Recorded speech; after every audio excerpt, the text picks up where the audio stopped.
har bir narsadan falsafa qidirsang, turmushning o'zi falsafa ekanligiga amin bo'lasan. Buning uchun milliy yashash turmushimizni tahlil qila bilsak yetarli.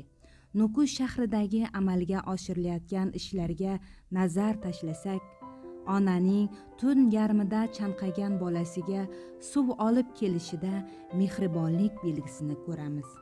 Bu onaning fidoyiligining milliy qadriyatimizdagi suratining namoyon bo'lishi.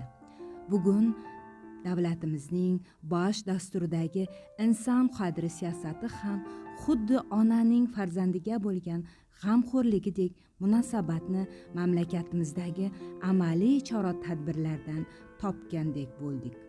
Kambag'allikdan farovonlikka qarab dasturi doirasida birinchi marta Nukus shahrida Televoray mahalla fuqarolar yig'inining aholi uy-joy hovlilaridagi bo'sh yerdan unumli foydalanishida davlatimiz tomonidan suv quvurlari tortib berilmoqda. Barchasi inson qadri uchun asoslangan amaliy ishlarda davlatimizning xalq manfaatlari va ularga bo'lgan g'amxo'rligini anglagandekmiz go'yo. Prezidentning farmoni bilan o'g'irlanib o'tirib ta'mizat daryodan suv tarttirib, buni tindirib ham so'yib beradi bizlarga. Bizlar toza suv vaqtlarimizga, atsizlarimizga toza suvlar barib turadi. Ichimlik suv bo'lak. Bu qadimgi atsiz sug'orатын suvimiz.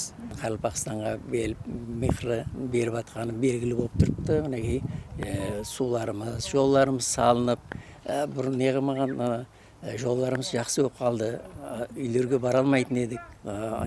Asfaltlarda salib berib atiribdi. Prezidentimizga rahmat aytamiz.